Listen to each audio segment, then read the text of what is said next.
Uh, yeah. Uh, yeah. Uh, yeah. Uh.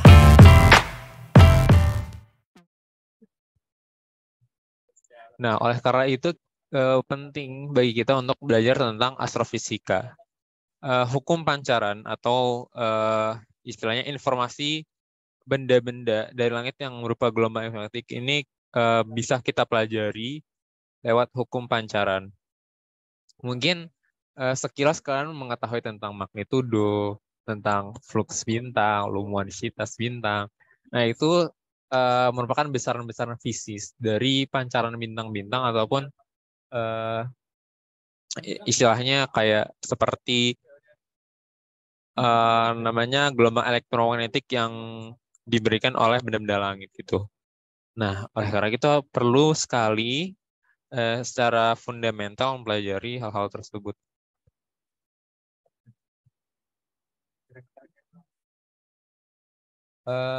File ini akan saya berikan termasuk record. Jadi sebelum itu kalian bisa berhubung ini kalian bisa sambil saya paparkan, nanti kemudian bisa kalian tanyakan di kemudian hari. Oke, teori pancaran benda hitam. Jika satu benda kalian harus mengetahui akan hakikatnya benda hitam ya. Benda hitam ini uh, di di apa ya? Diperumpamakan suatu objek yang sepenuhnya itu menerima energi gitu. Secara gampang ini, kenapa kita sebutnya benda hitam gitu? Anggap saja kalau misalnya kalian di lapangan terik matahari gitu, kalian sedang menggunakan baju hitam atau jaket hitam, pokoknya seluruhnya yang pakai baju hitam. Itu akan terasa sekali bahwasannya kalian sangat apa ya, akan gerah dan sangat panas gitu.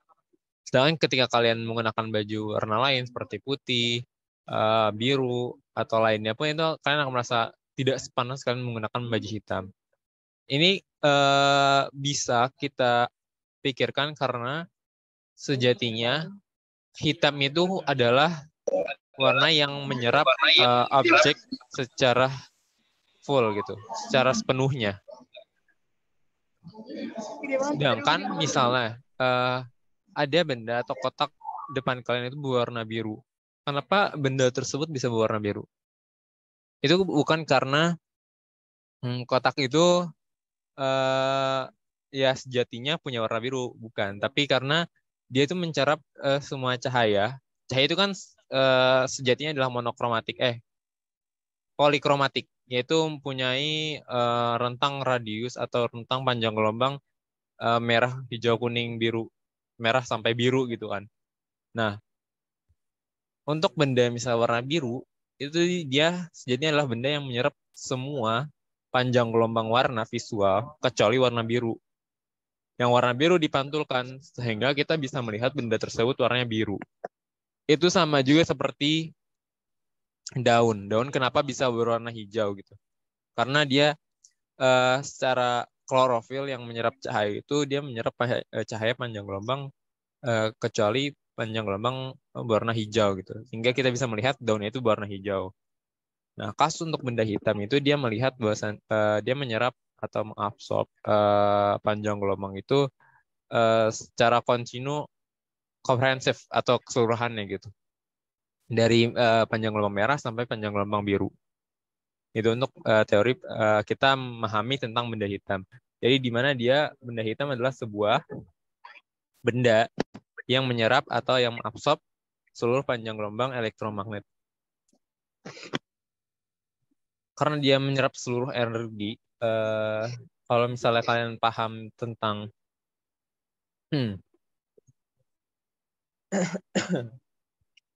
tentang dualisme partikel itu adalah satu quantum physics ya yang mengatakan partikel atau gelombang elektromagnetik itu juga merupakan partikel gitu. Dia punya dualitas sebagai gelombang maupun partikel. Nah, karena dia sebuah partikel, menurut Einstein setiap pun benda atau itu mempunyai suatu massa inisial M gitu.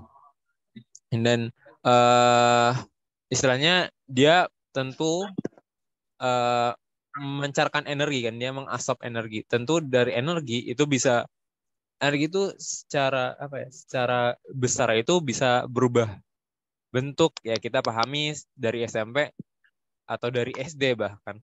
Energi itu bermacam-macam bentuknya, energi itu bisa berubah bentuk, energi itu bisa ditransferkan lewat apapun. Nah, salah satu yang paling umum atau common energi itu ditransfer lewat temperatur gitu. Contohnya ketika kalian menggosok benda kasar atau misalnya kalian uh, memanaskan gas, melakukan oksidasi itu kan terjadinya temperatur yang naik. Nah, temperatur benda naik itu juga terjadi pada benda hitam karena dia selalu menyerap energi gitu. Jadi energi yang ada di dalam benda atau sistem tersebut itu tentu akan bertambah besar sehingga temperaturnya juga bertambah besar. Yang disebabkan oleh energi itu sebanding dengan temperatur.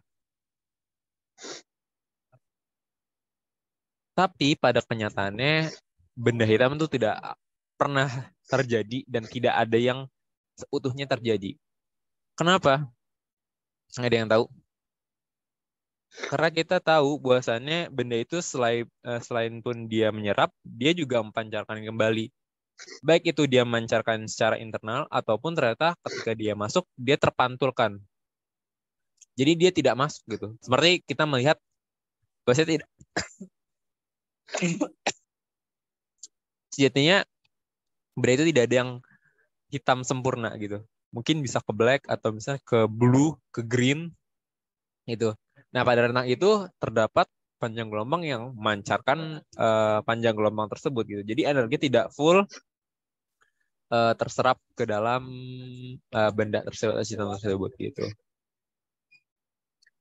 Dan juga setelah pun dia menyerap, memantulkan, dia juga mengemisikan. Dan itu juga terjadi di bintang-bintang gitu. Ataupun di objek alam semesta lainnya. Tuh. Nah, di sini dijelaskan apabila laju menyerapkan energi lebih besar dari laju pancarannya, temperatur akan terus naik. Akhirnya benda akan mencapai temperatur keseimbangan atau keseimbangan termal, di mana laju penyerapan itu sama dengan laju pancarannya gitu. Nah, ingat aja, ketika laju eh, penyerapan dan laju pancaran itu sama, berarti bisa kita sampaikan bahwa itu terdapat kesetimbangan termal atau kesetimbangan termodinamika. Nah, untuk memahami sifat bisa dibaca. Jadi kita suka sebut suatu objek yang mempunyai apa ya, pemancaran sempurna. Pemancaran sempurna otomatis absorpsi yang sempurna. Tadi kan kita mikirnya gitu. Jika terjadi pemancaran, untuk mencapai kesetimbangan pasti duanya harus seimbang gitu. Kalau misalnya dia memancarkan sempurna, otomatis dia mengabsorpsi sempurna. Gitu prinsipnya. Nah, oleh karena itu, benda-benda tersebut yang mengalami pemancaran total atau sepenuhnya dan otomatis mengalami absorpsi sempurna secara keseluruhan, itu kita sebut benda tersebut adalah black body gitu atau benda hitam yang tadi sebelumnya jadi introduction gitu. Nah, tidak ada pancaran yang dilalukan atau dimantulkan. Jadi kalau misalnya objek-objek yang tidak black gitu kan pasti ada yang dipantulkan. Sedangkan kalau black body dia sama sekali tidak dipantulkan. Dia semuanya diterima, tapi semuanya juga dilepas seperti itu. Sehingga otomatis dia akan selalu mencapai keseimbangan termal. setiap detiknya. Dengan begini, kita bisa memahami pancaran dari suatu benda secara tepat. Karena kita mengetahui sumbernya itu seperti apa gitu. Dan kita mengetahui bahwasannya setiap panjang gelombang yang dipancarkan itu ada.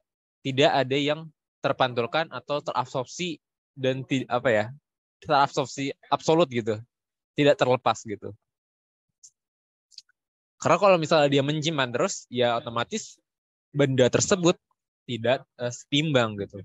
Karena kita dalam alam semesta ini selalu menuju kesetimbangan ya. Yang dari dingin pasti akan dari yang panas akan pindah ke dingin, dari yang tinggi akan pindah yang ke rendah. Dari potensial terbesar akan turun ke potensial terendah. Semuanya akan gitu. Menyampaikan atau mencoba untuk setimbang. Dalam reaksi kimia kan ada reaksi setimbang. Ketika ada dua larutan digabungkan, misalnya NaCl tambah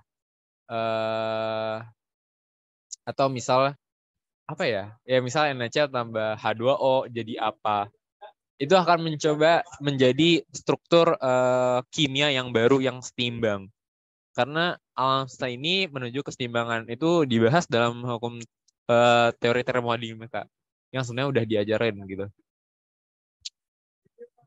Nah, karena suatu benda itu tidak bisa apa ya disampaikan kalau misalnya dia absorb atau menyerap secara permanen, pasti energinya akan selalu bertambah, tidak akan pernah setimbang. Nah, ini bertentangan dengan hukum kesetimbangan di alam semesta gitu. Tentu untuk mencapai keseimbangan, benda tersebut harus memancarkan. Gitu. Untuk kasus black body, pemancarannya itu secara sempurna, semua panjang gelombang terpancarkan. Jadi setiap benda-benda yang memancarkan panjang gelombang, entah itu dari apa, dari X-ray atau dari panjang gelombang terkecil, dari panjang gelombang terkecil, ada yang tahu nggak? Ya, misalnya seperti gamma ray sampai ke radio wave itu terpancarkan gitu. Itu jadi setiap benda hitam itu pasti memancarkan semua panjang gelombang gitu. Jadi kalau misalnya ditanya apa yang membedakan benda hitam dengan benda yang tidak hitam, yaitu kalau misalnya ada benda yang tidak memancarkan pada panjang gelombang tertentu, berarti benda tersebut bukan benda hitam seperti itu.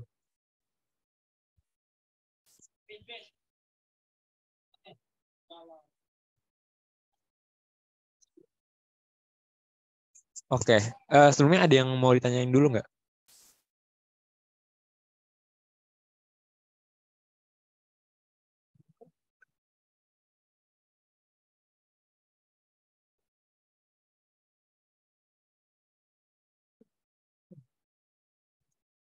Nah, ini ada yang namanya besaran atau istilahnya besaran yang berhubungan dengan pancaran benda hitam gitu.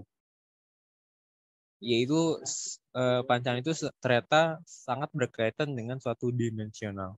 Nah, kalian ada yang paham nggak apa yang bedakan antara sudut bintang dengan sudut bidang dan sudut ruang? Kalau ada bisa disampaikan di chat.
Oke, maaf sebenarnya karena ada pemindahan tempat. Jadi dalam besaran panjang itu sangat berkaitan sekali dengan dimensional, yaitu dari sudut kita mandang secara bidang atau secara garis dua dimensi, ataupun kita melihat secara satu dimensi ya. Karena sudut itu satu dimensi. Sedangkan kita juga eh, bisa melihat secara sudut ruang gitu, omega. Nah,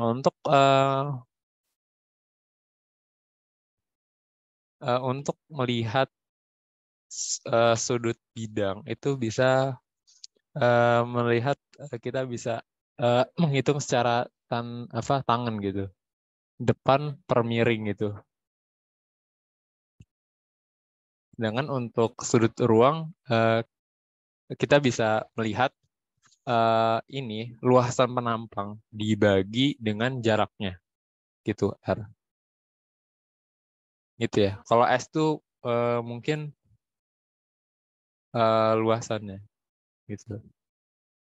Jadi sudut bidang dan sudut ruang itu beda. Gitu ya.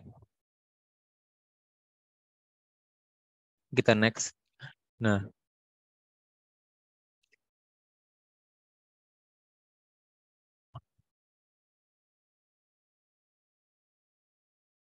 kita bisa melihat bahwasannya eh, misalnya dari suatu titik pusat bola gitu sampai ke permukaan bola. Mak, sudut yang terbentuk, sudut ruang yang terbentuk itu akan selalu bukan konstan, iya konstan, sama. Karena dia mempunyai luasan yang sama walaupun area berubah gitu. Jadi oleh karena itu eh, karena sudut ruangnya konstan, maka eh, untuk jarak yang terkecil itu pasti mempunyai luasan yang kecil pula. Jadi semakin jauh dari titik pusat bola, ruangan permukaan A, luas penampang yang terbuka itu sangatlah besar gitu. Gitu.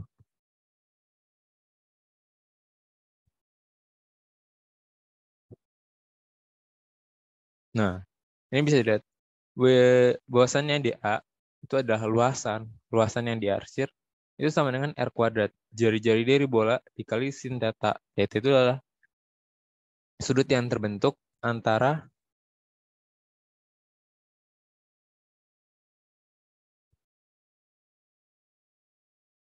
eh,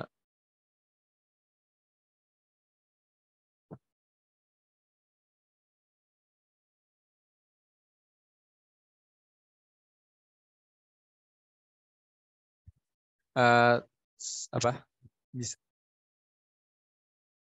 sin theta ini adalah theta yang terbentuk adalah sudut ibaratnya eh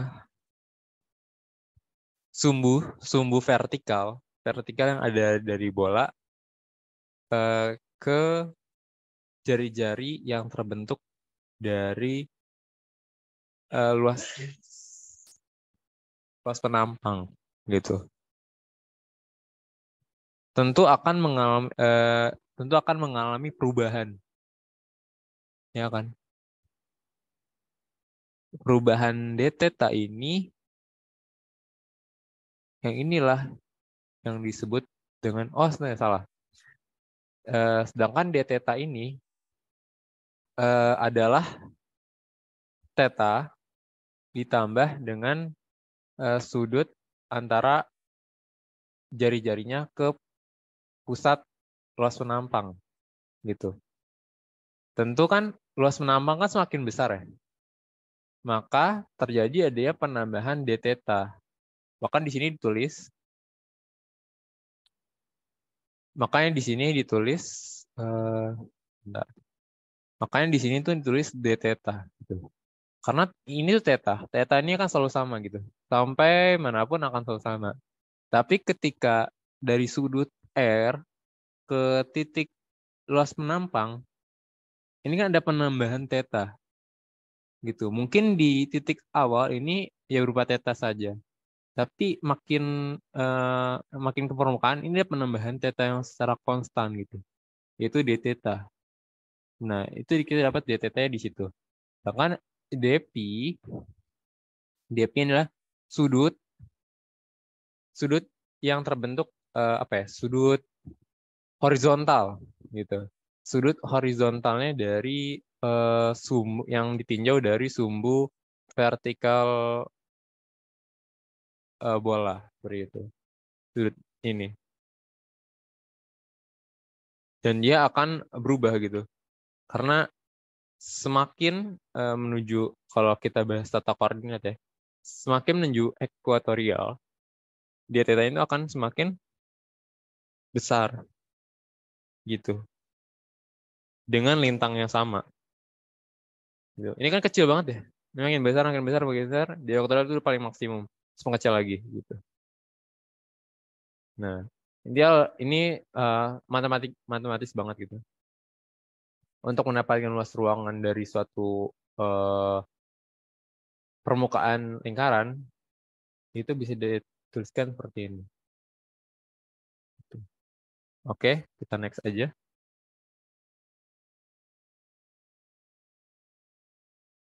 Nah, sudut ruangnya itu adalah d theta A, maksudnya salah, bukan dA, tapi perubahan dari luas menampang dibagi R kuadrat itu. Atau kalau misalnya pengen nggak usah ribet gitu, perubahan d apaan. Nah, bisa kita ada sudut ruang sama dengan A per R kuadrat. Di mana A-nya itu adalah ini, rumus ini. Jadi kita bisa langsung bagi. Sehingga tinta sisa sin theta, perubahan dari theta dikali perubahan dari T. Oke, kita next. Nah, kita meninjau suatu luas permukaan yang bernilai A itu pada garis N gitu, pada titik N. Dia tentu punya jarak tertentu gitu dengan permukaan A. Dengan dimana N-nya ini tegak lurus, karena dia arah normal. Arah normal adalah arah yang tegak lurus 90 derajat dengan luas permukaan. Gitu ya. Kalau misalnya dalam fisika kan ada namanya gaya normal. Ketika ada benda bersentuhan dengan luas permukaan, pasti ada gaya yang muncul ketika sentuhan antara dua benda tersebut gitu. Arahnya itu sebesar 90 derajat dari luas permukaan. Nah, makanya ini kita sebut adanya arah normal. Gitu. Makanya jangan pusing, arah normal itu apa? Arah normal itu 90 derajat dari luas permukaan. Gampangnya gitu. Oke. Apabila berkas pancaran melewati permukaan DA di awal, luas permukaan awal, terus berarah tegak lurus dari permukaan, sehingga terjadi sudut ruang yang terbentuk. Maka jumlah energi yang lewat dalam selang waktu adalah, ada yang tahu? Seperti ini. Perubahan E itu bergantung pada intensitasnya. Intensitasnya terhadap perubahan luas penampangannya, berubah juga terhadap sudut ruangnya, dan berubah juga terhadap waktu gitu. Ini intensitas spesifik, di mana itu adalah jumlah energi yang mengalir pada arah tegak lurus permukaan per cm kuadrat per detik per steradian. Per cm kuadrat dari luas penampangnya, per detik dari dt-nya, per steradian dari d omeganya. Gitu. Ini kan sudut ruang ya. Sudut ruang itu besarnya steradian. Kalau sudut bidang yang secara garis itu adalah apa? radian ya, gitu. Atau bisa seperti ini gitu. Kalau misalnya kita pecah, kalau kita pecah dari perubahan radiannya, gitu. Terus kalau kita meninjau dari yang sudut ternyata itu tidak normal gitu, sudut theta. Nah, n aksennya atau bagaimana dengan garis normalnya atau pancarannya itu seperti apa gitu. Kita ketahuin dA-nya kan berubah. dA-nya itu yang kita ambil dA aksen. Di mana dA aksen itu adalah luas penampang yang miring. Untuk menentukan luas penampang yang miring, kita bisa menggunakan sin kostan biasa gitu. Di mana luas permukaan itu dikali dengan cos theta. Kenapa cos? Cos sami, samping per miring. Dari awal yang di sini, cos sami, samping per miring. Gitu. Kan lurusnya kan ini kan. Atau gini.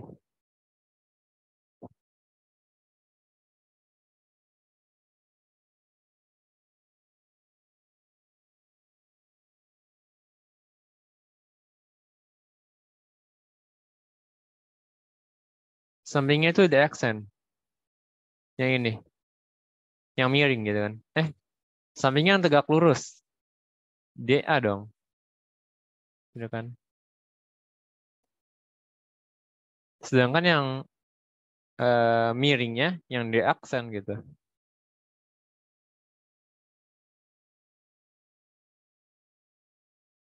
Sehingga kita bisa ubah ke persamaan ini gitu. Jadi untuk menentukan ya luas permukaan miring, ya berarti luas permukaan yang lurus dikali cos theta atau cos derajat kemiringannya gitu. Ya udah karena DA yang di sini kita harus secara apa luas penampang miring, tinggal diubah aja di ini.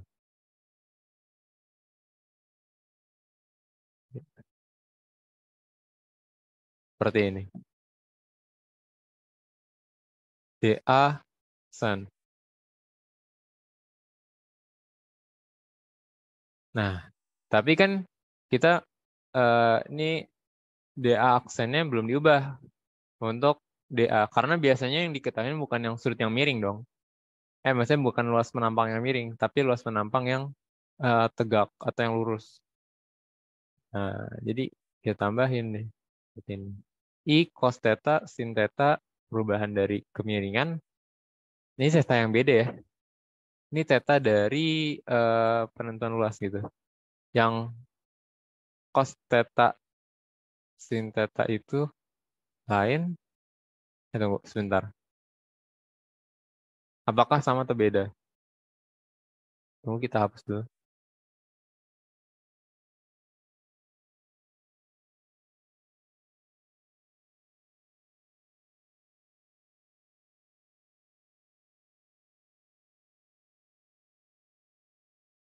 Theta itu adalah kemiringan dari sumbu.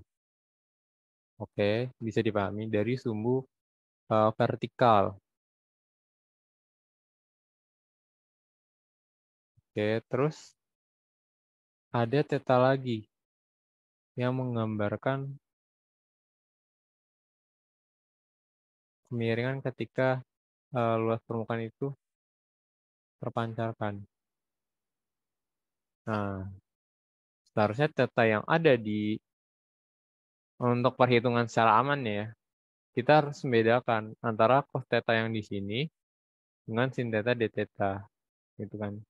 Karena d theta pun juga bukan sepatutnya theta gitu.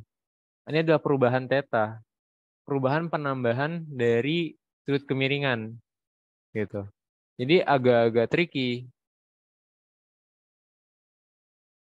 sekali gitu karena theta yang dimaksudnya theta apa gitu. Mungkin kalau suatu kasus theta yang dimaksud tuh sama semua gitu. Kemiringan dari vertikal. Tapi kalau kita misalnya meninjau, kita dapat apa ya?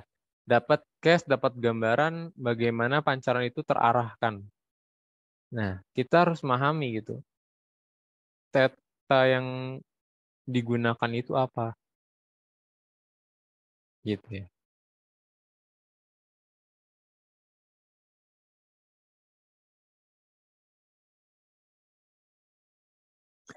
Nah, ini karena energi yang dipancar apa ya, didapat di N ataupun di N aksen itu kita perlu hitungin. Karena eh, tentu perhitungan ini diperlukan eh, di- sebagai menentukan awalnya gitu. Ibarat ibarat kata kalian bisa menentukan suatu sumber air dari air yang mengalir. Tapi tentu perlu yang namanya kalibrasi dan lain-lainnya. Kalibrasinya itu ya menilai kalau misalnya yang kita bahas di sini adalah cahaya, karena dia cahaya dia mencar gitu kan, mencar secara sudut steradian,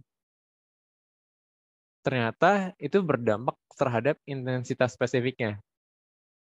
Kita ketahuin sudut yang membentuk steradian itu makin lama akan semakin besar gitu luas penampangnya. Oleh karena itu intensitasnya juga akan berubah gitu. Nah, maka pada jarak tertentu kita harus bisa memahami gitu. Energi yang dipancarin dari suatu sumber itu berapa misalnya. Karena semua variabel itu banyak yang perubahan atau delta. Untuk mengetahui dari jumlahannya inilah kita bisa mengintegralkan. Kita mengintegralkan, kalau di sini mengintegralkan secara luas, luas menampang, dan secara waktu gitu. Dan integral dari eh, pancarannya tersebut kita dapat adalah flux atau F gitu kan.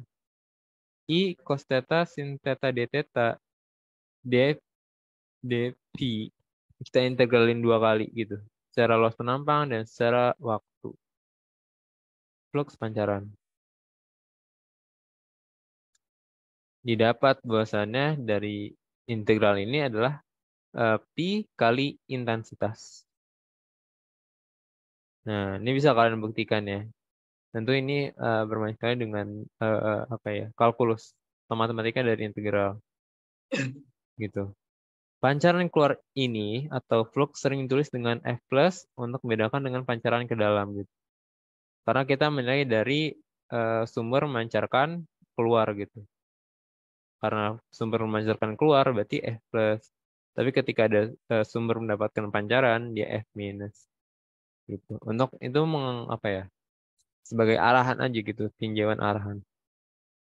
Ternyata plusnya itu mengarah plus atau mengarah minus. Nah, karena pancaran itu ada yang pancaran keluar, ada pancaran ke dalam, maka pancaran secara total itu bisa kita tambahkan gitu. Untuk pancaran yang isotropik itu apa? Iso sama tropik. Ada yang tahu isotropik? Nah, isotropik adalah sama di setiap sisi, jadi homogen gitu. Karena homogen, intensitasnya juga akan sama gitu. Sehingga ketika flux yang keluar, maka intensitasnya juga akan seragam atau konstan keluar juga. Untuk kita meninjau flux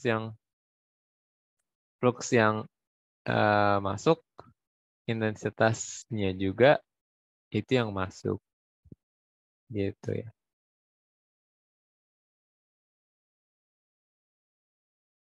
Ini bisa baca mungkin untuk intensitas rata-rata kita sebutnya J, untuk harga rata-rata intensitas spesifik kita sebutnya I gitu. Untuk seluruh ruang. Jadi suatu apa? informasi aja gitu. Nah, kenapa nih secara gampangnya kenapa intensitas rata-rata itu sama dengan intensitas rata-rata spesifik gitu untuk isotropik atau segala sisi sama atau homogen. Ya, karena intensitasnya itu isotropik, maka intensitas yang ada dalam satu ruangan itu homogen. Jadi secara rata-rata J itu adalah I gitu. Intensitas rata-ratanya adalah intensitas spesifik.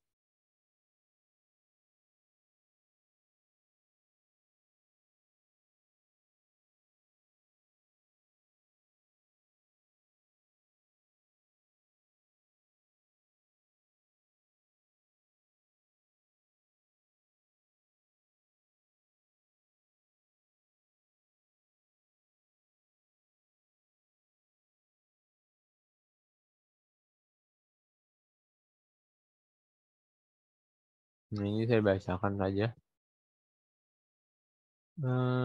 Intinya adalah intensitas itu juga bergantung terhadap panjang gelombang.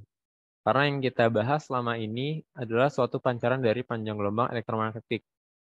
Gelombang magnetik juga dia punya spesifikasi tertentu terhadap panjang gelombang gitu. Apakah dia memancarkan pada interval panjang gelombang sekian atau tidak, atau panjang gelombang sekian, sekian, sekian. Tentu intensitas yang kita bahas itu juga kaitannya adalah perubahan dari panjang gelombang atau dari intensitas panjang gelombang itu sendiri gitu. Ya, gitu. Ini mungkin akan terlalu tricky dan lain-lain. Bisa lihat. Flux juga secara total itu juga sangat bergantung terhadap panjang gelombang gitu. Jadi flux yang di awal kita bahas itu merupakan flux yang kita nilai secara panjang gelombang gitu. Sehingga di sini bisa tuliskan F ini F total ya. F total ini sama dengan integral dari 0 sampai tata hingga dari flux tiap panjang gelombangnya gitu. Jadi kalau kita jumlahin ya jadi F total gitu.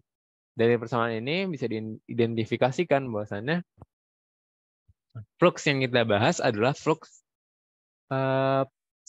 seluruh panjang gelombang gitu.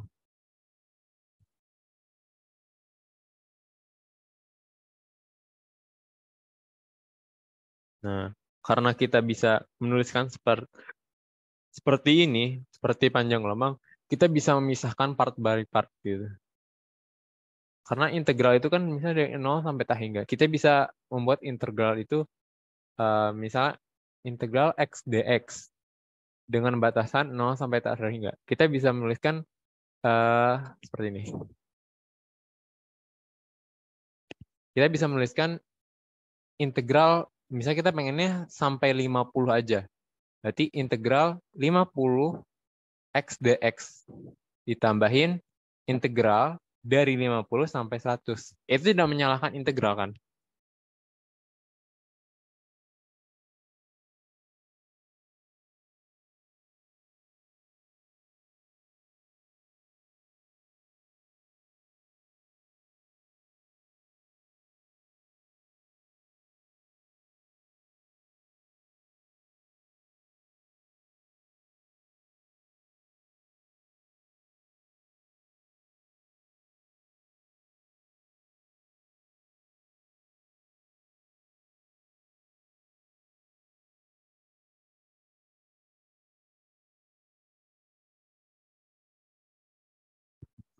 Ini bisa aja terjadi.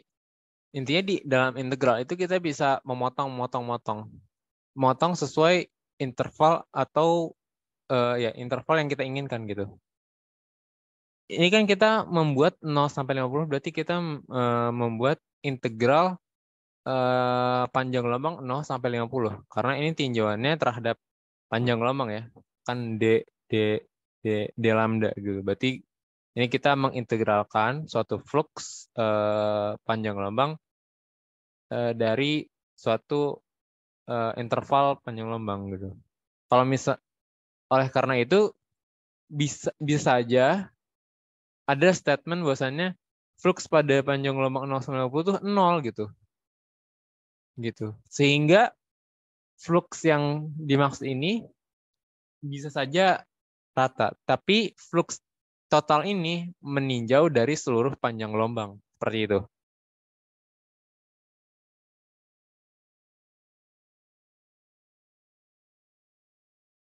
Nah, makanya ini menjelaskan suatu benda hitam tidak memancarkan seluruh gelombang elektromagnetik secara merata. Bisa saja seperti itu. Karena ya kembali lagi di dunia ini tidak ada yang ideal. Benda hitam bisa memancarkan cahaya biru lebih banyak, lebih dominan, tapi ketika merah dia lebih sedikit atau bahkan tidak ada. Tergantung pada temperaturnya. Gitu. Sifat pancaran benda hitam dipelajari secara eksperimen ini oleh Max Planck gitu. Nanti kita akan ketemu dengan Max Planck gitu. Nah, menurut Planck, suatu benda hitam itu temperaturnya T akan memancarkan suatu energi gitu. Di mana B ini adalah intensitas spesifik yang bergantung terhadap T. Dia punya menurut Planck persamaannya seperti ini untuk suatu intensitas yang tergantung pada temperatur. Jadi kalau kita misalnya mau tahu suatu intensitasnya itu, kita bisa masukin. Ini kan konstanta bisa terhitung. Kita masukin panjang gelombangnya berapa gitu. Terus kita masukin HC per panjang gelombangnya berapa, T-nya berapa gitu. Sehingga kita dapat intensitas dari panjang gelombang tersebut. Nah, ini yang kita sebut fungsi Planck. Masih belum paham gitu. Apa itu tentang intensitas spesifik? Ini jumlah energi yang mengalir pada arah tegak lurus. Tadi kan kita melihat bahwasannya dari suatu luas permukaan luas permukaan sumber dia memancarkan energi DE, perubahan energi, memancarkan energi. Maka ketika pada titik N atau pada titik X dia akan menambahkan perubahan energi yang eh, eh, tidak sebesar sejatinya, tapi dia memiliki intensitas yang konstan gitu. Pada setiap waktu, pada setiap sudut, pada setiap luasan waktu, pada setiap waktu, pada setiap luas penampang, dan pada setiap namanya sudut ruang gitu. Maka intensitas spesifik itu adalah jumlah energi yang mengalir pada arah tegak lurus permukaan per cm kuadrat per detik per steradian.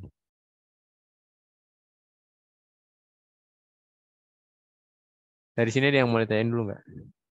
Bagi yang mau nanya, mungkin ini tuh dapat rumus ya. Intinya rumus itu ya apa ya? Planck menemukan jika ada benda hitam, dia akan punya intensitas spesifik sekian, yang merupakan intensitas spesifik pada panjang gelombang tertentu ini adalah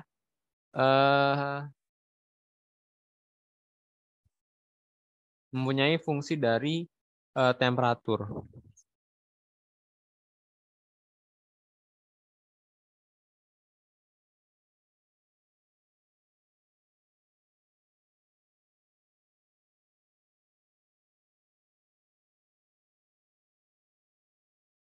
Ini mungkin konstanta.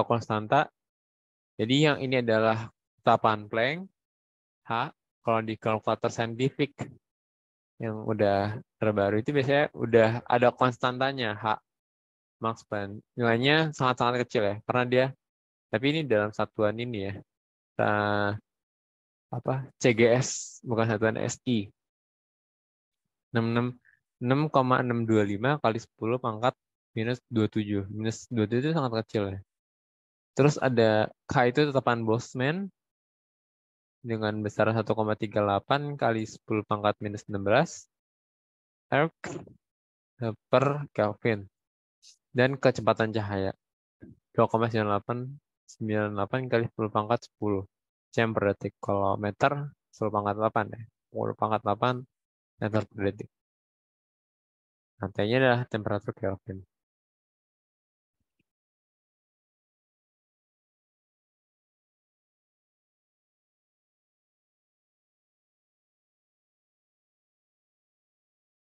Nah, karena apa ya? Karena panjang gelombang itu identik dengan frekuensi, maksudnya ibarat kata saudara kembar dari panjang gelombang adalah frekuensi. Itu dan di mana frekuensi itu suka disimbolkan dengan nu. Kalau panjang gelombang kan lambda. Kalau frekuensi itu nu. Jadi kita bisa menentukan bagaimana cara uh, apa? Salah. Lalu persamaan intensitas spesifik dari suatu benda hitam yang kita tinjau secara frekuensi itu adalah seperti berikut. Di mana intensitas tersebut juga adalah fungsi dari temperatur gitu. Kita ubahnya gimana? Gampang. Kita tahu persamaan dari hubungan panjang gelombang dan frekuensi. Kalau misalnya yang nggak tahu, panjang gelombang dan frekuensi bisa dihubungkan dengan kecepatan cahaya.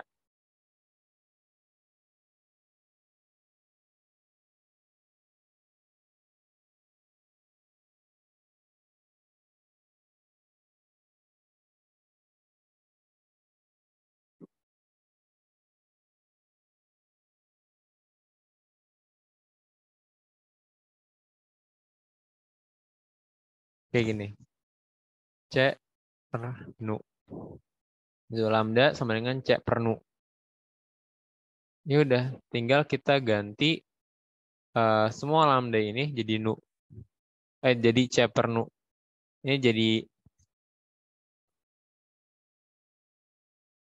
nah ini kalau kita misalnya kita substitusiin ya lambdanya jadi C per nu, maka akan bentuk kesalahan berikut.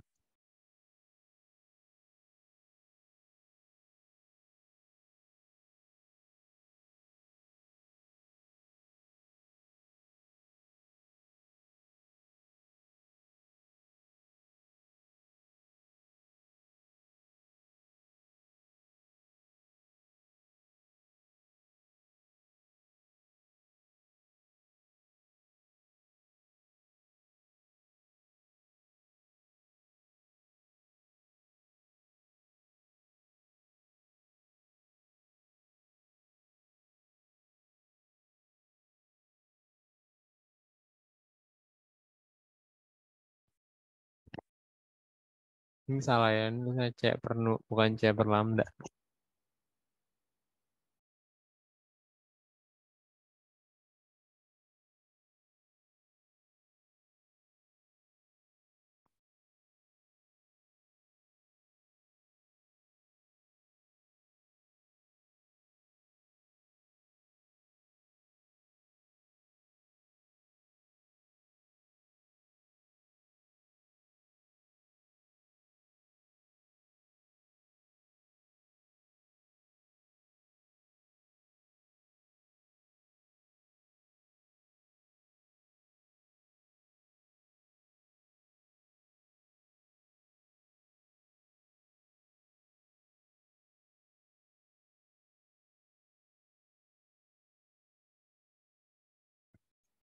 Udah, ini karena ada C, ini dicoret,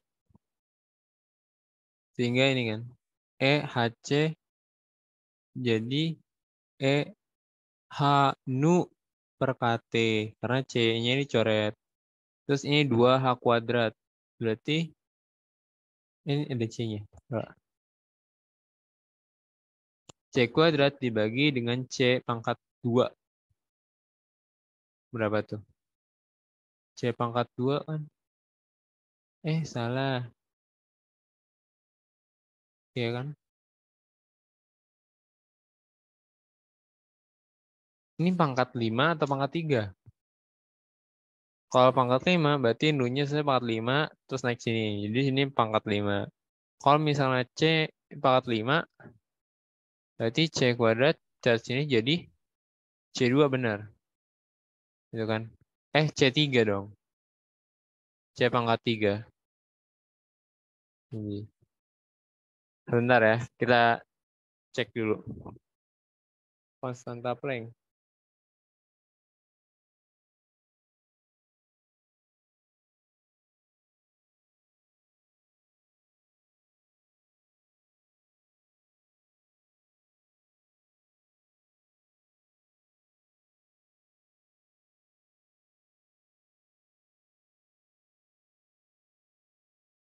Ini konstanta Planck apa?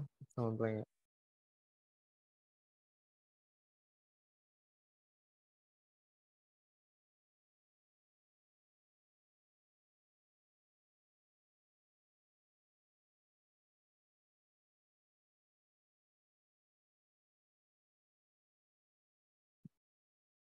Ada yang tahu? Yang benar seperti apa? Benar, pangkat pangkat 5 benar.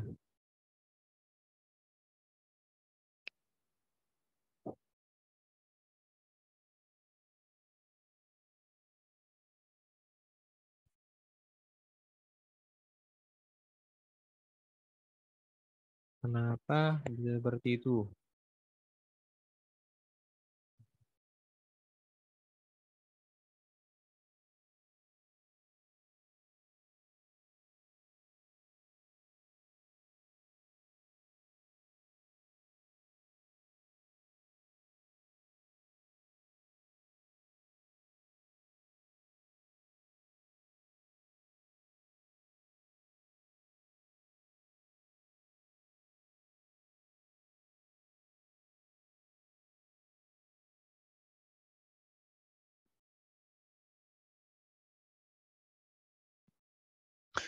Nu pangkat 5.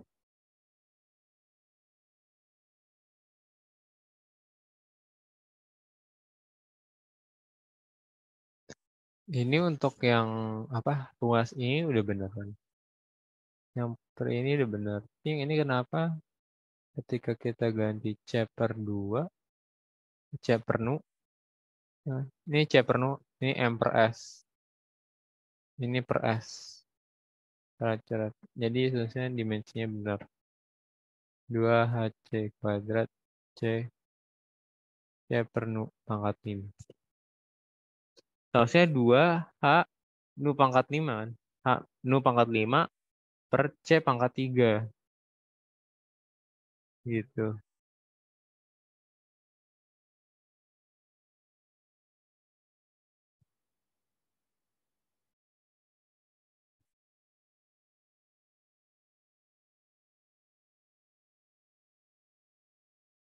Gitu. Bisa kita next dulu aja kali ya. Jadi ini seharusnya udah kayak gini ya.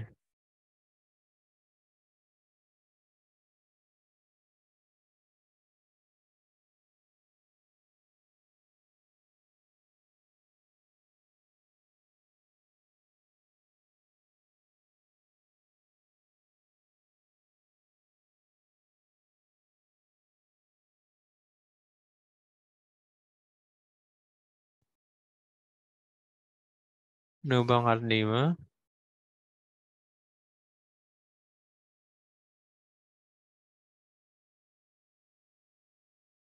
C pangkat 3. Ya udah. Ini enak bentuknya. Yang di bagian sini. Gitu ya. Kita next aja.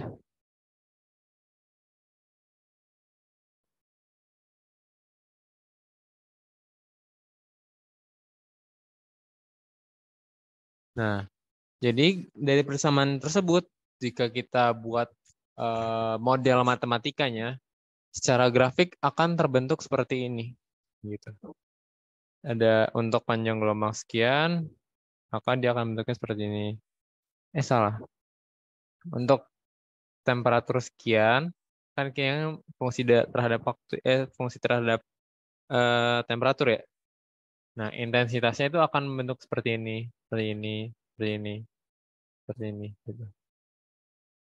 Ini untuk yang 8.000 Kelvin, ini 7.000 Kelvin, ini 6.000 Kelvin, ini 5.000 Kelvin. Nah, maka ada suatu kurva dari spektrum benda hitam tersebut. Maka makin tinggi temperatur benda hitam, maka akan tinggi pula kurvatur atau intensitas yang terbentuk gitu ya. Nah, di sini dipahamin panjang gelombang maksimum bagi pancaran benda hitam itu bisa sama dengan 0 atau gradiennya 0. Ini kan adalah perubahan intensitas terhadap panjang gelombang ini sama dengan 0. Berarti ini dalam kondisi ketika di puncak, ya kan? Ketika di puncak kan ini gradiennya 0. Ibarat kita paham maksimum dari gradien itu kan puncak dari suatu kurva itu dibuktikan dengan gradiennya 0. Kita tahu gradiennya adalah dy per dx gitu kan. Turunan dari fungsi terhadap x-nya gitu atau fungsi variabelnya. Dalam kurva y-nya adalah intensitas spesifik. B lambda fungsi dari temperatur per d atau perubahan dari panjang gelombang. Gitu. Nah, oleh karena itu persamaan yang awal tadi ini kita turunin. Ini kan persamaan awal ya. Persamaan awal ini kita turunin untuk mengetahui maksimumnya itu berapa gitu. Dan didapat HC per lambda KT ini sekian gitu. Sehingga kita mendapatkan dua variabel gitu. Antara panjang gelombang dan temperatur gitu. Jadi kita mempunyai hubungan temperatur panjang gelombang seperti ini. Lambda max atau puncak dari intensitas suatu benda hitam bisa diperoleh dari seperti ini. 0,2898 per temperatur. Nah, ini disebut hukum Mann atau hukum pergeseran Wein.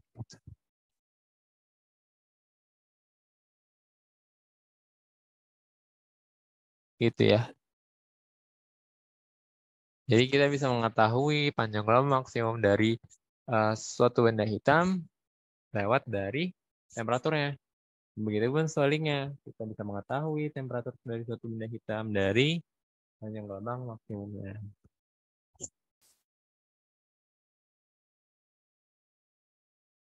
Misal, ini ada kurva seperti ini. Terus kita dicari berapakah panjang gelombang maksimumnya. Panjang gelombang maksimumnya, ini kita tahu T-nya adalah 8.000 Kelvin. Berarti panjang gelombang maksimumnya adalah 0,36 mikrometer. Untuk variabel 0,2898 perlu dipahamin dia mempunyai variabel Kelvin per Kelvin kali ya.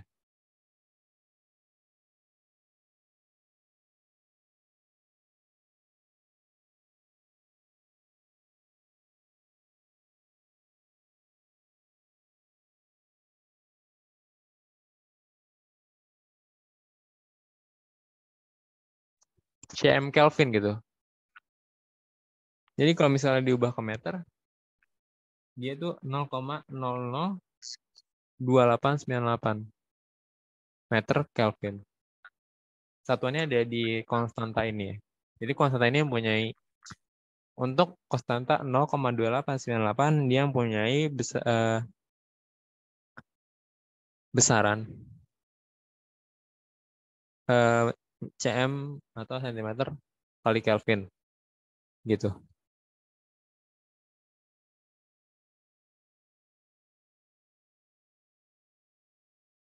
Ini ada soal coba. Dari hasil pengamatan diperoleh bahwa puncak spektrum bintang A dan bintang B masing-masing berada pada panjang gelombang 0,35 mikrometer dan 0,56 mikrometer. Maka tentukanlah bintang mana yang lebih panas. Tanpa kalian menghitung, susah payah, kalian bisa menghubungkan lewat rumusnya. Kita ketahui semakin panas suatu bintang, maka pancaran panjang gelombang maksimumnya atau panjang gelombang paling banyaknya itu untuk panjang gelombang yang terkecil. Makin kecil akan makin panas gitu. Kita bandingin 0,35 sama 0,56, mana yang lebih kecil? Dengan besaran mikrometer. Tentu 0,35. Berarti bisa dipahami bahwasanya bintang A itu akan lebih panas dibandingkan bintang B. Sebenarnya itu. Nah, tanpa kita harus perlu dapat nulis temperatur A itu sama dengan 1,6 kali lebih besar dibandingkan bintang B. Jadi temperatur A lebih panas dibandingkan temperatur bintang B.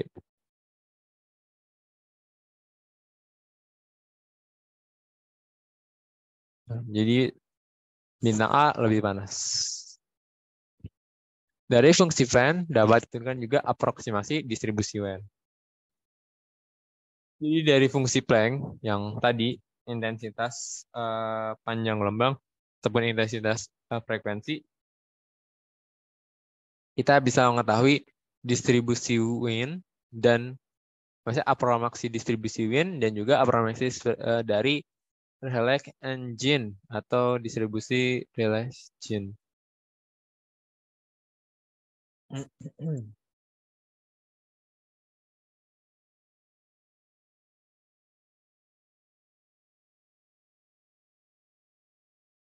Jadi dari distribusi Wien ini ada fungsi Planck atau fungsi intensitasnya bisa seperti ini.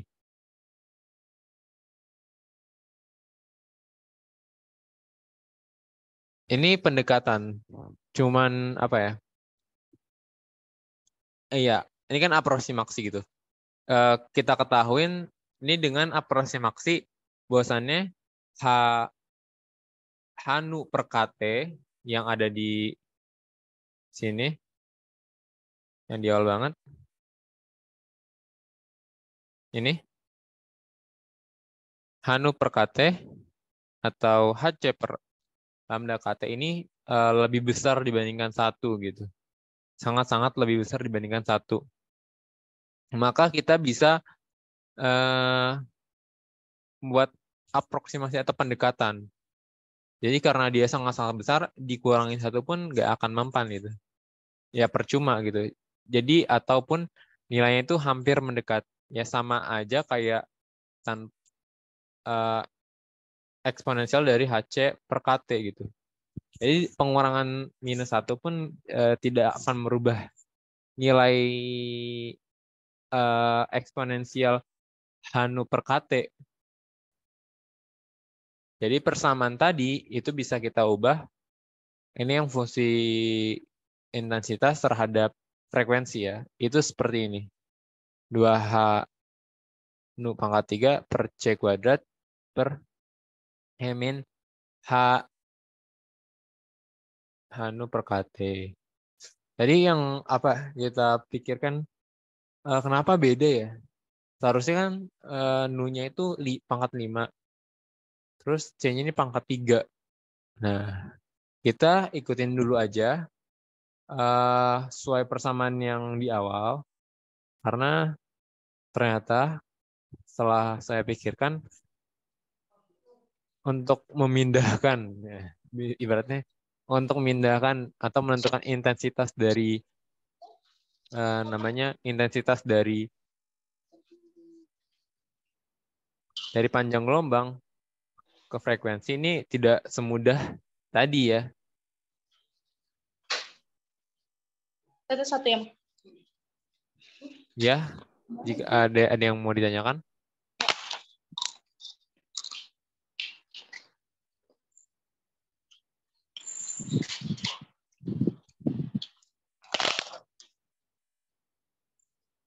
Jadi untuk mengetahui intensitas spesifik dalam panjang gelombang sekian, ternyata tidak bisa di-compare dengan mudah nu per C per lambda gitu. Atau lambda sama dengan C per nu di substitusi seperti biasa itu nggak bisa gitu. Karena untuk mendapatkan kedua persamaan ini sepertinya beda cara gitu. Nah ini bisa jadi PR nih, karena bisa kalian pikirkan atau buktikan gitu. Bagaimana bisa persamaan tersebut bisa mendapatkan nilai sekian.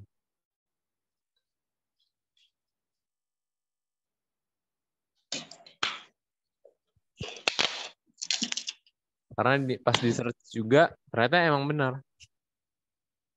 Atau pas ketika dicari untuk intensitas frekuensi nu itu persamaannya bentuknya seperti itu gitu.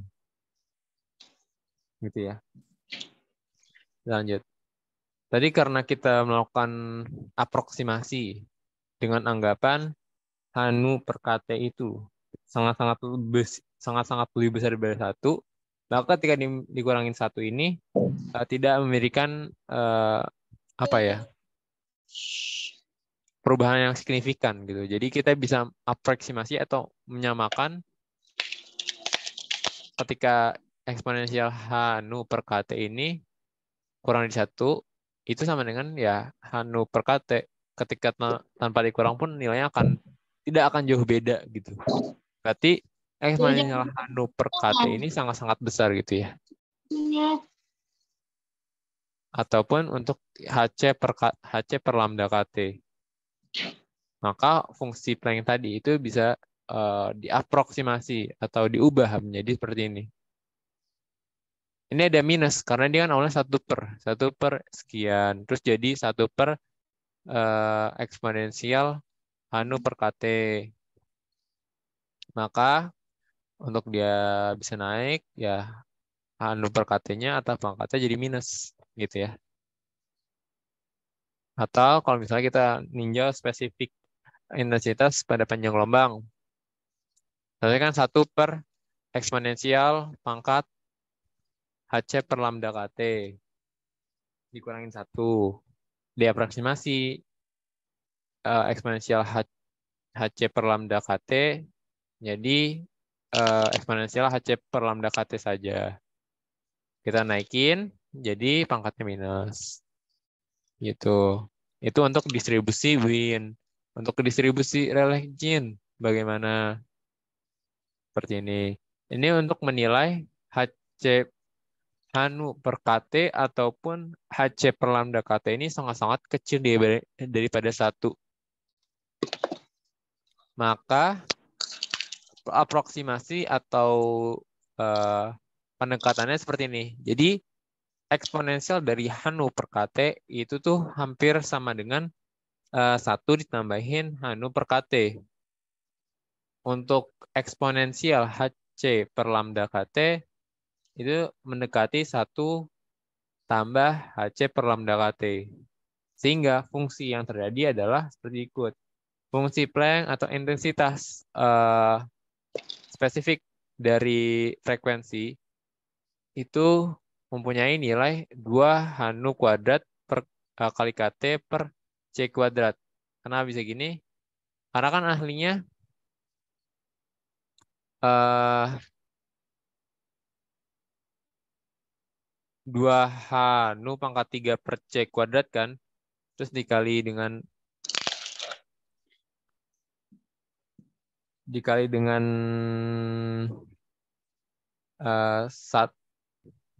satu per satu eksponensialnya diustitusi jadi 1 tambah Hanu per KT, 1 dikurangin 1 jadi 0, jadi sisa Hanu per KT, terus ya udah KT-nya naik jadi KT per Hanu gitu.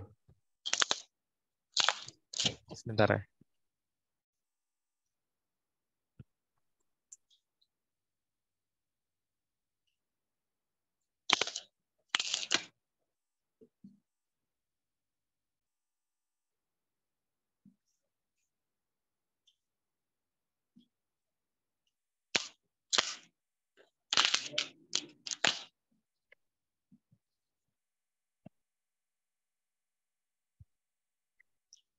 gitu. Sehingga fungsinya adalah seperti ini.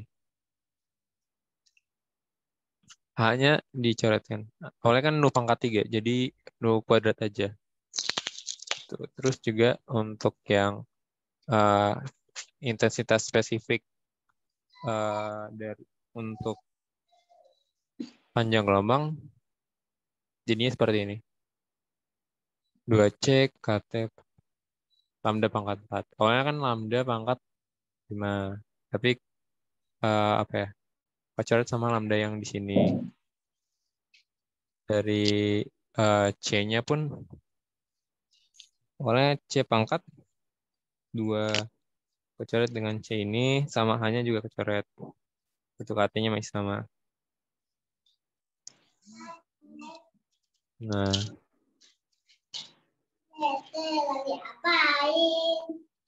kita juga bisa mengetahui energi total lewat intensitas spesifik bersama fungsi Planck-nya. Dimana energi total itu ya tinggal kita integralin dari 0 sampai tak terhingga. Karena kan energi total yang kita tinjau ini kan untuk panjang gelombang secara keseluruhan gitu. Atau istilahnya energi total itu adalah luasan yang di bawah kurva dari fungsi Planck-nya. Nah, maka energi totalnya itu bisa kita integralin.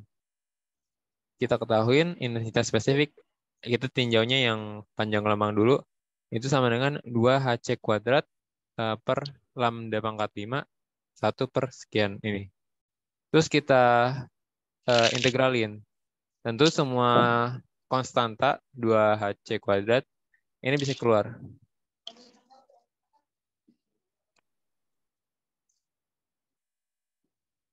Dan ini meninjau, ini pakai aproksimasi ya. Apakah pakai aproksimasi? Iya, pakai aproksimasi. Enggak. Enggak. Kita hanya ternyata membuat, ini tidak pakai aproksimasi, tapi buat permisalan. Di mana permisalan ini X sama dengan H kali U per K kali T.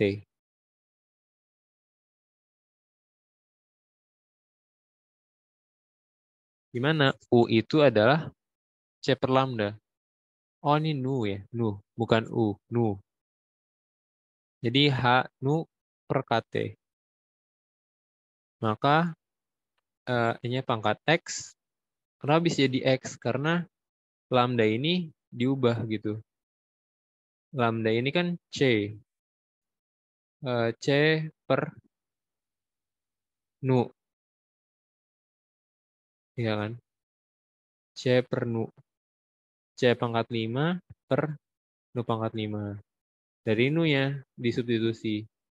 Sehingga akhirnya terbentuk seperti ini. Makanya ada keluar K pangkat 4, T pangkat 4 itu dari ini. Nah, X di sini. Gitu.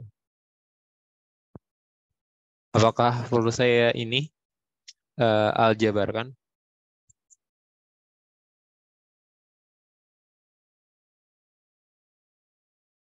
Perlu dibahas nggak bagaimana bisa terbentuk seperti ini?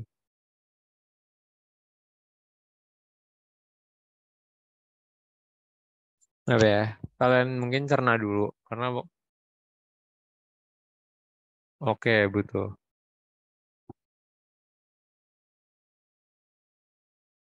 Kalian cerna dulu.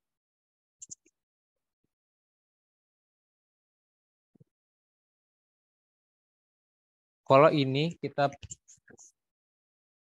mempunyai permisalan H nu per KT. HC per lambda KT itu kan sama dengan H nu per KT. Ya kan? Karena ini nu ya. Sekali lagi ini nu. Ini nu. Berarti nu itu sama dengan C per K. Oke. Berarti ini sama dengan nu. Gitu. Karena ini C per lambda sama dengan nu, berarti H nu per KT itu kita substitusikan sebagai X. Maka akan terbentuk 2 H C kuadrat lambda pangkat 5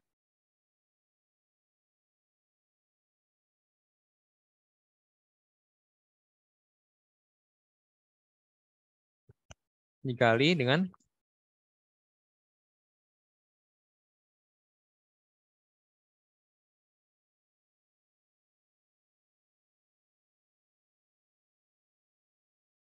min 1.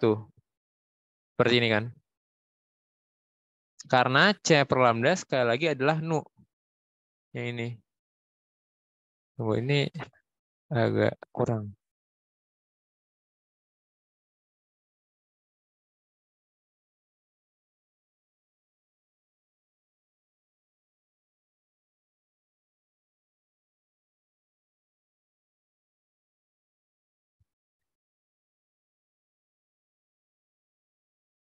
Karena nu, sekali lagi, karena C per lambda ini sama dengan nu gitu.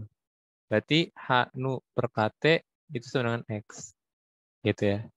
Nah, ini kita ubah jadi nu. Jadinya gini kan. Ini kita lihat sini. Sama dengan 2 C pangkat 5 per C per nu pangkat 5. Ini C pangkat 2. Salah.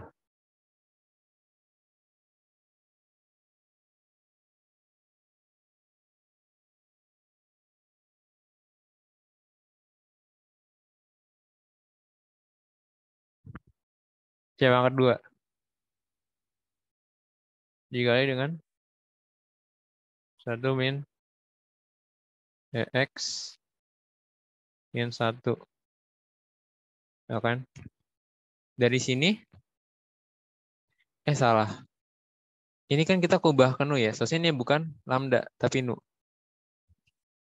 Kayaknya sama aja kan. Lambda sama dengan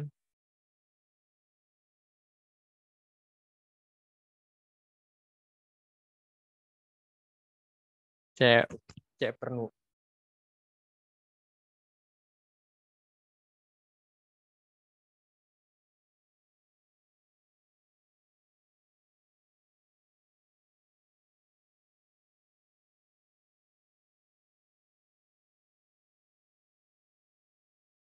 Gitu, ini coret. Pokoknya hasilnya akan jadi 2 A C kuadratnya bawah, jadi ini ada nu pangkat 5.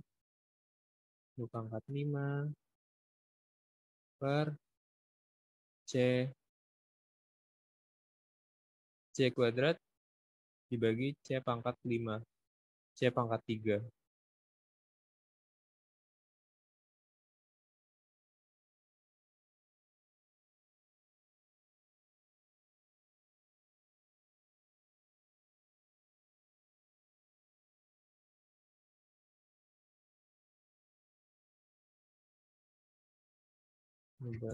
X min 1. Nah, ini nu-nya kita jadi X. Kalau dari sini kan kalau nu itu berapa? Nu itu adalah apa? X kali K kali T per H kan. Itu.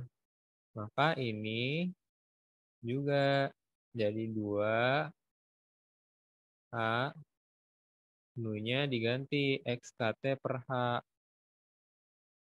Jadi X pangkat 5 K pangkat 5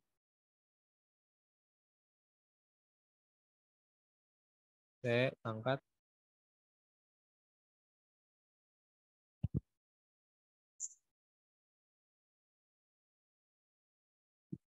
T pangkat 45 per berapa? C berapa ini? C pangkat 3 H pangkat 5. Ini coret. Jadi 4. 1 per C pangkat X ini 1. Akan coret-coret ini 4. Ini C. Gitu. Kita tahu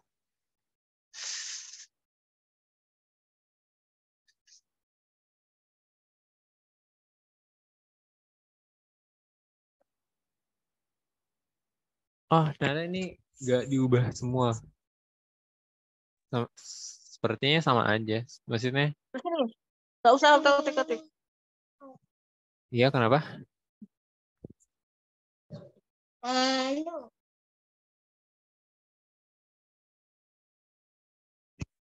Eh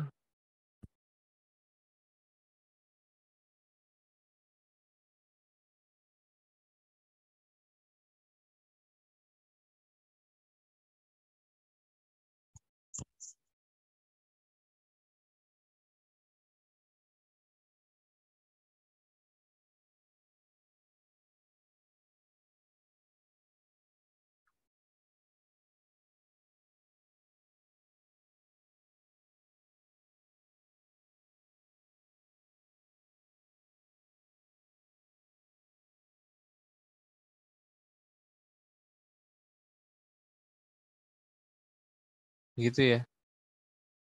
Ini bisa aja. Ini tergantung sih kalian mau ngitungnya gimana.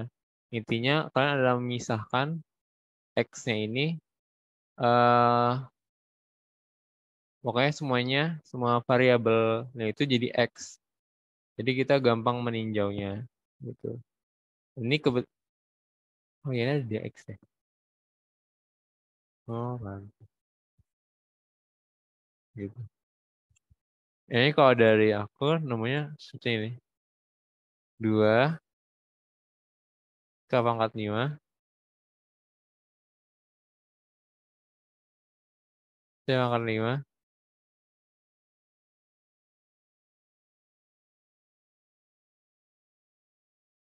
per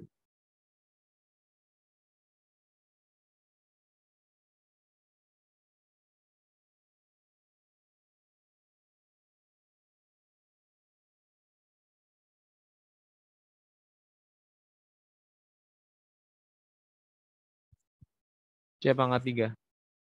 Terus kalau kita integralin dan ini semua konstanta, dia jadi X pangkat 5 X pangkat 5 per EX min 1.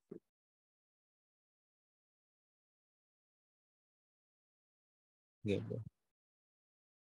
Kok kenapa tidak sama dengan yang ini? Ini kan X pangkat 3. Bisa.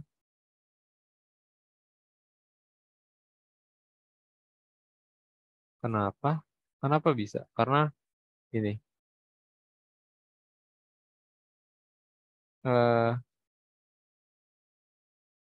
Ini mana ya?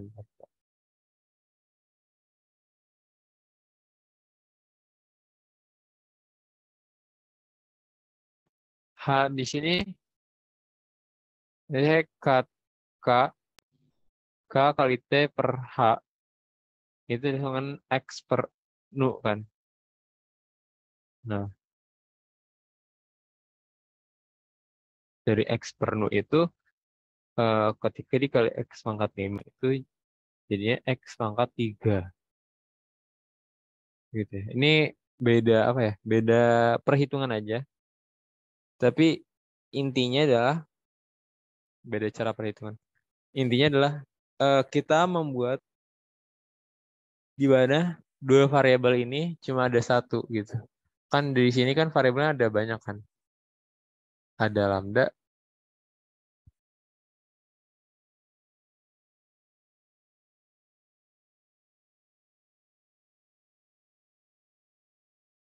sama ada nu gitu.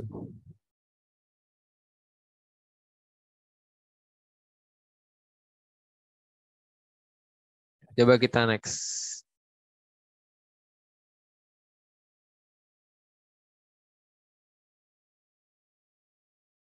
Gitu. Nah, setelah ini proses matematika kalkulus biasanya kalau di SNM karena ini bukan apa ya, bukan yang kita. Terus sebenarnya kalian bisa sih menentukan ini em, dari integral kalkulus. Itu nanti didapetin 4pi/15 gitu.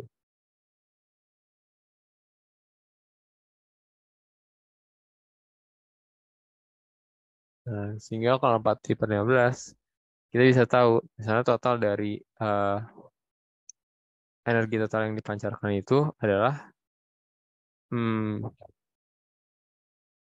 lambda pada akhirnya adalah sigma per pi kali T pangkat 4. Yang mana sigma ini adalah konstanta dari Stephen Boltzmann gitu ya.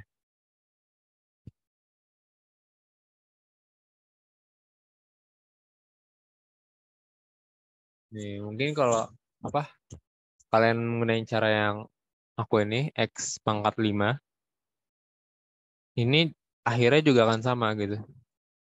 Tapi ini di, X pangkat 5 ini ketika diintegralin dia bukan 4 pi per 15 tapi yang lainnya. Nilai lainnya dari nilai lainnya itulah ketika dikalikan dengan konstanta lain itu menjadi nilai sigma per pi.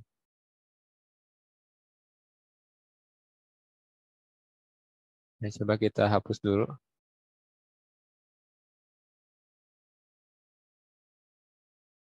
Nah, untuk eh, jumlah energi gitu. Dari kita pandang secara flux gitu. Kan B ini adalah intensitas. Nah, untuk menilai dari fluxnya, berarti kita bisa kali dengan pi. Dimana yang udah kita bahas sebelumnya kan. Cara mendapatkan pi itu dapat dari mana? Itu lewat geometri dari steradian dan lain-lainnya. Nah, maka untuk mendapatkan flux, kita bisa mendapat nilai flux itu sama dengan sigma T pangkat 4. Nah, yang bisa kalian hitung di magnitudo dan lain-lain, dapat sigma T pangkat 4, ya dari situ. Dari kita menentukan flux itu seperti apa definisinya, terus kita bagaimana eh, menghitung energi total dari eh, intensitas spesifik untuk seluruh panjang gelombang gitu. Nah,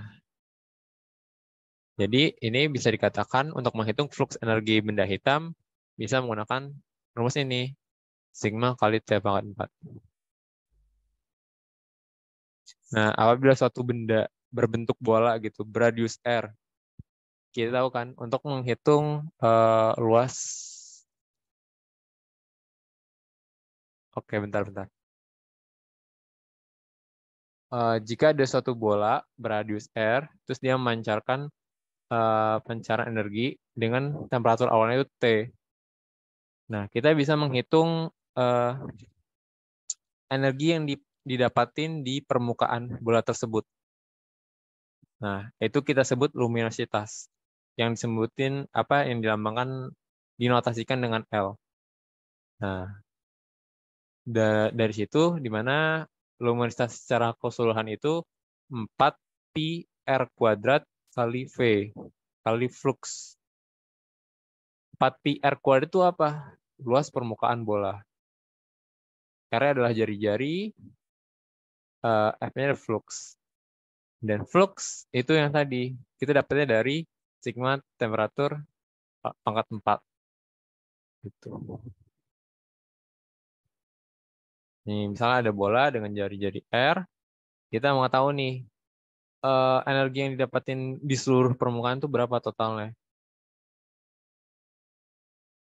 Ya. Dan karena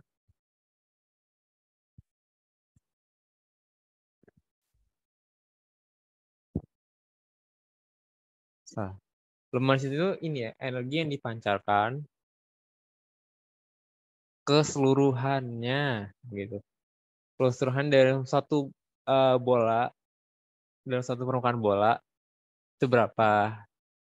Itu kita pakai ilmu ini. Jadi flux dikali luas permukaannya, segampang itu aja. Karena flux itu kan cuma satu titik aja. Maka untuk seluruh permukaan bola yang memancarkan nilainya berarti tinggal luas permukaan bola dikali fluxnya, seperti itu. Terus kalau kita menanyain energi ketika didapat dari jarak D itu berapa? Ya udah, kebalikannya, luminositasnya kita bagi dengan 4pi D kuadrat. Jadi flux yang didapat ketika jarak tertentu itu berapa gitu. Tinggal dibagi luas permukaan bola yang lebih besar lagi gitu. Bola pada jarak pengamat atau jarak yang ditentukan. Itu. Ini resume aja. Jadi untuk apa ya, wilayah kepingan kecilnya itu disebut intensitas spesifik gitu. Ibaratnya satu pikselnya itu adalah intensitas spesifik. Flux itu adalah kita menilai dari intensitas spesifik menyebar ke dalam apa ya? Dalam sudut steradium atau dalam sudut ruang gitu. Nah, sedangkan untuk suatu objek atau suatu benda yang setiap pixel itu memancarkan flux, maka totalnya itu disebutnya luminositas. Nah, energi yang ditangkap ketika jarak D dari sumber itu disebutnya flux pada jarak D. Gitu, atau E, energi yang didapat. Seperti itu. Nah, bintang-bintang yang apa? Ketika kita mengamati bintang, kita akan mendapatkan kurva-kurva panjang gelombang terhadap intensitas itu seperti ini gitu. Dia melancarkan panjang gelombang yang hampir merata. Makanya bintang itu kadang suka disebut benda black body atau benda hitam. Gitu.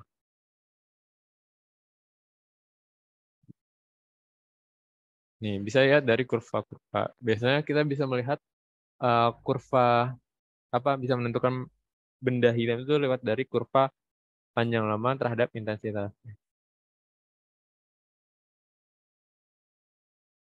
Maka semua hukum-hukum yang berlaku pada benda hitam, baik itu dari intensitas spesifik, flux, luminositas, sampai flux pada jarak D, itu berlaku juga pada bintang.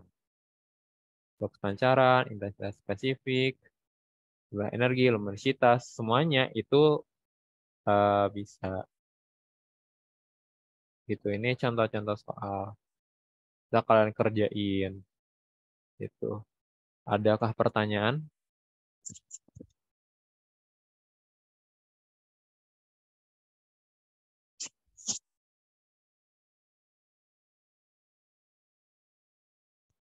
Oke.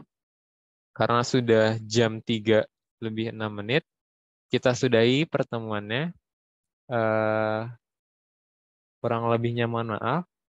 Mohon maaf banget karena ini kebetulan juga ada acara di sekolah gitu. Jadi banyak kegiatan, jadi terpaksa telat 30 menit ya. Oke, untuk record dan materinya seperti biasa saya akan titipkan kepada akang-akang sains nanti akan disampaikan kepada kalian. Oke, terima kasih banyak buat kalian yang sudah selesai bisa keluar dari Zoom. Saya tutup pertemuan kali ini dengan doa kafaratul majelis. Doa dimulai.